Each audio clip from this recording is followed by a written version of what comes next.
अस्सलाम वालेकुम। हमने फर्स्ट दो रिक्वायरमेंट्स को देख लिया है। अपना तीन रिक्वायरमेंट्स को बल्कि यहाँ पे हमने फुलफ़िल कर लिया है। तो आज की इस वीडियो में हम फोर्थ रिक्वायरमेंट को देखेंगे कि हमने यहाँ पे 4 मशीन लर्निंग एल्गोरिथम वगैरह बनानी है। ठीक है, उससे पहले यहाँ पे हम देखते हैं कि पहले यहाँ पे इसको सेव कर लें। हम यहाँ तक हमने काम कर लिया था, वैल्यू काउंट्स वगैरह तक, और यहाँ पे थोड़े से चार्ट्स वगैरह यहाँ पे हम बना लेते हैं। सबसे पहले हम देखते हैं कि एक चार्ट बनाते हैं या प्लॉट बनाते हैं जिसकी मदद से हमें पता चलेगा कि एनामलीज हमारी किस तरीके की हैं और कहाँ कहाँ पे हैं जो हमने इंजेक्ट की हैं। ठीक है, तो यहाँ पे हमने मैट प्लॉट लिब भी यहाँ पे हमने इंपोर्ट करवाया था, तो इसी मैट प्लॉट लिब की मदद से एक छोटा सा चार्ट क्रिएट करती हैं। ठीक है, तो यहाँ पे plt डॉट फिगर का साइज़ सबसे पहले आपने देना होता है, जिसमें हम फिगर का साइज़ दे रहे हैं।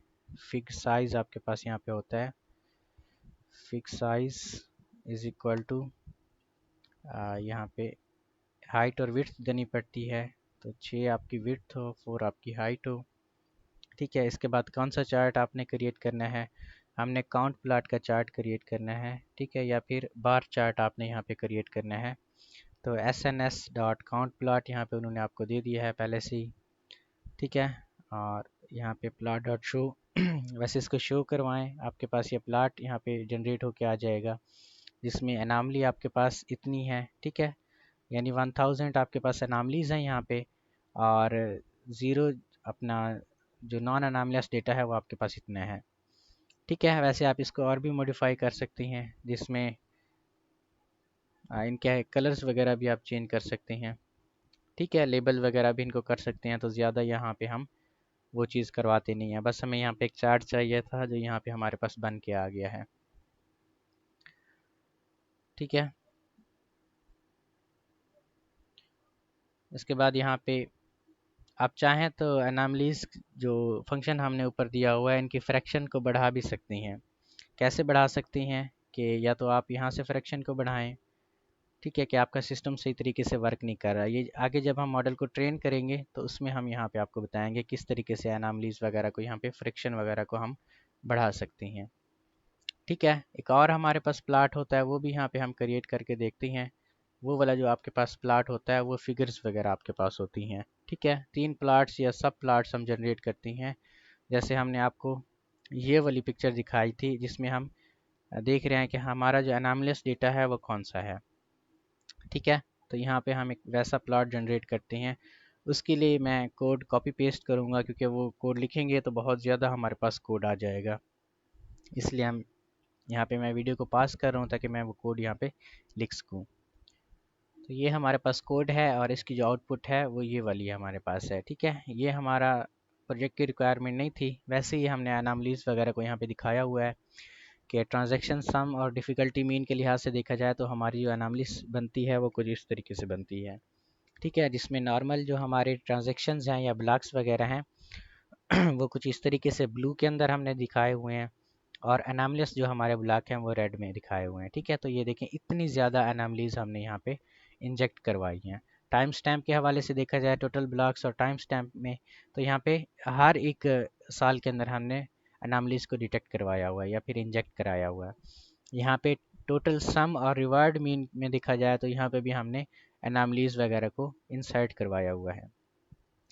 इसके लिए हमने एक प्लाट बनाए हैं, 3 प्लाट बनाए हैं, स्कैटर चार्ट्स हम इनको कहते हैं। ठीक है, जो कि छोटे छोटे आपके पास चार्ट्स होते हैं, डॉटेड चार्ट्स। ठीक है, ये के मीन क्लस्टरिंग के अंदर भी हम इस तरीके से यूज़ करते हैं। ठीक है, ये डिफरेंट कॉलम्स को हमने जस्ट कंपेयर कराया हुआ है और उन कंपैरिजन कॉलम को हमने यहाँ पे प्लॉट्स की सूरत में बनाया हुआ है। ठीक है, तो ये कोड समझाने की वैसे ज़रूरत नहीं है इतना, क्योंकि ये आउट ऑफ प्रोजेक्ट है, जस्ट आप लोगों को समझाने के लिए यहाँ पे हमने लिखा हुआ है। ठीक है, आज जो हम करेंगे वो अपने मॉडल को बनाने से पहले हमें काम करना होता है फ़ीचर एक्सट्रैक्शन। ठीक है, फ़ीचर एक्सट्रैक्शन का मतलब होता है कि हर कॉलम में से हमने फ़ीचर दिखाने होते हैं अपने डेटा सेट को टेस्टिंग और ट्रेनिंग या फिर ट्रेन करने के लिए। ठीक है, तो फीचर एक्सट्रैक्शन यहाँ पे हम करेंगे, जिसमें हमने दो कॉलम्स बनाने होते हैं या फिर दो वेरिएबल्स। एक वेरिएबल आपके पास होता है x और दूसरा वेरिएबल होता है y। ठीक है, x वेरिएबल के अंदर आपने सारे के सारे कॉलम्स को रखना होता है। उन कॉलम्स को हटा के जो आपने अपना सुपरवाइज्ड लर्निंग में बताने होते हैं अपने अपने मॉडल को कि ये वाली चीज़ इस तरीके से है। वो कैसे, यहाँ पे आप देखें तो ऊपर हमने जो एनामली का एक कॉलम बनाया है नया, ठीक है, ये वाला बताएगा कि ये ब्लॉक आपका एनामलियस है या नहीं। ये सारे के सारे जो 14 ब्लॉक हैं आपके पास या 14 कॉलम्स हैं, ये हम इंसर्ट करवाएंगे टेस्टिंग में।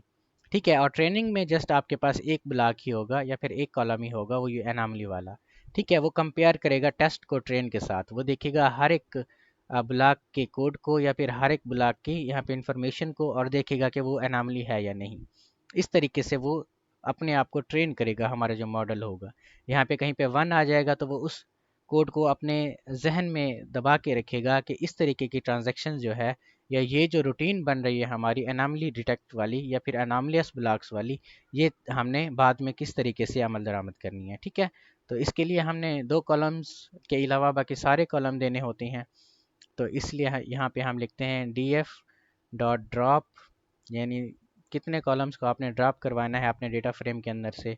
तो हमने दो कॉलम्स को ड्रॉप करवाना है, एक आपका है एनामली और दूसरा है टाइम स्टैम्प। ठीक है, और ये एक्सेस 1 इसको आप अभी के लिए छोड़ दें। ठीक है, और y के अंदर आपने अपना पास करना होता है एनामली को। अब यहाँ पे क्या करेगा, x के अंदर हमारे सारे के सारे कॉलम्स आ जाएंगे।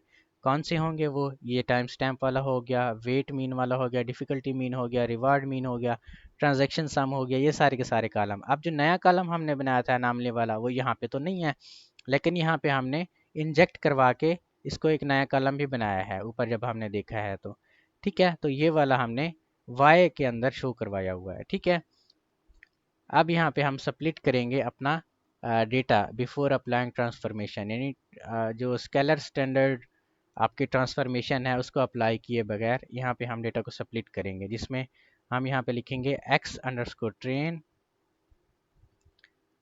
Comma x underscore test. यहाँ पे ये आपको दे देगा सारे का सारा। ठीक है, यहाँ पे y underscore train comma y underscore test is equal to test और ट्रेन स्प्लिट फंक्शन जो ऊपर हमने इंपोर्ट करवाया है, और यहाँ पे रैंडम स्टेट और यहाँ पे स्ट्रेटिफाई एक आपके पास होता है। यहाँ पे ये आ गया, ये stratify is equal to Y column आपका यहाँ पे स्ट्रेटिफाई हो गया। ठीक है, ये आपका स्प्लिट हो रहा है डेटा टेस्टिंग और ट्रेनिंग के लिए ट्रांसफॉर्मेशन से पहले। यहाँ पे हम कर क्या रहे हैं, यहाँ पे हमने दो अपना वेरिएबल्स को लिया हुआ है, एक x और एक आपके पास y। ठीक है, यानी फीचर को एक्सट्रैक्ट कर रहे हैं हम। फीचर आपके पास कौन से होंगे, पहले भी हम बता चुके हैं कि जो भी आपके पास यहाँ पे सारे के सारे कॉलम्स हैं या फिर सारे के सारे सेल्स हैं, ये आपके फीचर बन जाएंगे। ठीक है, इसमें हम ड्रॉप करवा रहे हैं फीचर का एनामली का, क्योंकि ये हमारा टारगेट लेबल है। टारगेट लेबल किस तरीके से है, ये ओवरऑल डेटा सेट का पता देता है कि कौन सा ब्लॉक हमारा एनामलियस है और कौन सा ब्लॉक नहीं है। टाइम स्टैम्प को भी यहाँ पे हमने ड्रॉप करवा दिया है, आप चाहें तो नहीं भी ड्रॉप करवा सकते। हमने इसलिए ड्रॉप करवाया है क्योंकि हमें लगता है कि टाइम बेस्ड पे जो हमारी एनामली डिटेक्शन है वो यहाँ पे एक्यूरेट नहीं होगी, क्योंकि हमने यहाँ पे 3 और कॉलम्स के साथ भी छेड़छाड़ की हुई है। वो डिफ़िकल्टी मीन है, ट्रांजैक्शन सम है, और यहाँ पे एक और है टोटल ब्लॉक्स का। ठीक है, इसके बाद हमने स्प्लिट किया हुआ है अपना डेटा को, जिसमें हम 0.2% यानी 20% हम टेस्ट का जो साइज़ है वो टेस्टिंग के अंदर हम डेटा को ले रहे हैं, और 80% जो हमारा बाकी बनेगा ओवरऑल डेटा का, वो हमने अपना दिया हुआ है ट्रेनिंग के लिए। ठीक है, रैंडम स्टेट 42 का आपके पास यहाँ पे मतलब होता है कि सेम अपना स्प्लिट हर बार रहे जब तक हम दोबारा से मॉडल को टेस्ट और ट्रेन करते रहें। स्ट्रेटिफाई वाई ये भी इसी तरह अपना ये सेट्स बनाएगा, दो सेट्स, जिसमें ये एनामलीज वगैरह को देखेगा कि नंबर ऑफ़ वंस कितने हैं और किस कॉलम में है, नंबर ऑफ़ ज़ीरोज़ कितने हैं और किस कॉलम में है। ठीक है, अब यहाँ पे हम स्केलर ट्रांसफॉर्मेशन करेंगे, स्टैंडर्ड स्केलर ट्रांसफॉर्मेशन। ठीक है, जो हमने ऊपर SVM वगैरह बनाई थी। तो यहाँ पे हम इसका कोड लिखते हैं। टेस्टिंग और ट्रेनिंग से पहले हमने स्टैंडर्ड ट्रांसफॉर्मेशन ज़रूर करनी होती है, तो यहाँ पे हम एक वेरिएबल बना लेते हैं स्केलर, यहाँ पे इन्होंने वैसे कोड दे दिया था, कंट्रोल Z करते हैं, scaler is equal to standard, यहाँ पे स्पेलिंग का आपने ध्यान रखना है, स्केलर, ये आपके पास आ जाएगा, जिसमें हम एक्स ट्रेन को लिखेंगे। पहले कोड को हम ठीक कर लें, जिसमें ट्रांसफार्म के अंदर फिट करेंगे एक्स टेस्ट को, हम यहाँ पे स्कैनर स्केलर ट्रांसफार्म के अंदर फिट करेंगे। ठीक है, और यहाँ पे हम इसको रन करवाते हैं, यहाँ पे हम फीचर एक्सट्रैक्शन करवा रहे हैं। दोबारा से हमारे पास यहाँ पे एरर आ गया है, वो कहता है जी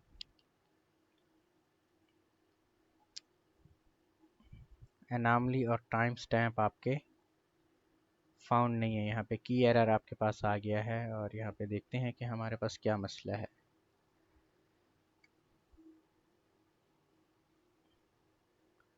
यहाँ पे डायरेक्ट हमने इसको बता दिया है, ये नहीं बताया कि ये क्या है हमारे पास, ये हमारे पास हैं कॉलम्स। ठीक है, यानी दो कॉलम्स यहाँ पे आपने लेने हैं, कॉलम्स इज इक्वल टू यहाँ पे हमने करना था। दोबारा से हमारे पास एरर है, तो यहाँ पे कॉलम्स का स्पेलिंग CULUMNS, और यहाँ पे scaler is equal to standard scaler, ये आपके पास एरर है कि ये आपका डिफ़ाइन नहीं है। तो इसको आपने डिफ़ाइन करवाना है। ये किस तरीके से डिफ़ाइन कराएंगे, इसको इंपोर्ट करवाना होता है आपने, और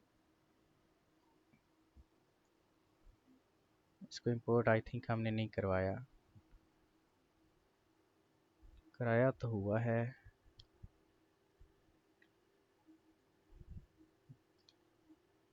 ये वाला दोबारा से हम इसको कॉपी करते हैं,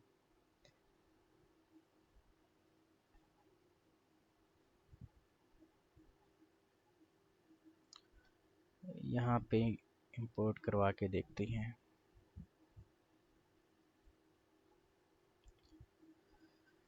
अब देखते हैं एरर इसका, स्टैंडर्ड स्केलर। अच्छा, यहाँ पे हमारे पास स्पेलिंग का एरर है, यहाँ पे LE आ रहा है, यहाँ पे LAR हमने लिखा है। अब हमारे पास कोई भी एरर यहाँ पे नहीं आएगा। ठीक है, तो यहाँ पे फीचर एक्सट्रैक्शन हमने कर ली है। फीचर एक्सट्रैक्शन का क्या मतलब है कि कौन सा हमारा एनामलियस ब्लॉक है और कौन सा हमारा एनामलियस ब्लॉक नहीं है। ठीक है, तो आज के लिए इतना ही। इससे नेक्स्ट वीडियो के अंदर हम मॉडल्स वगैरह को अप्लाई करेंगे, ठीक है, मशीन लर्निंग मॉडल्स को, और उसके बाद हम इसकी लास्ट वाली रिक्वायरमेंट्स जो दो बचती हैं वो भी देखेंगे, जिसमें मॉडल की इवैल्यूएशन वगैरह है और मॉडल की कंपैरिजन है। ठीक है।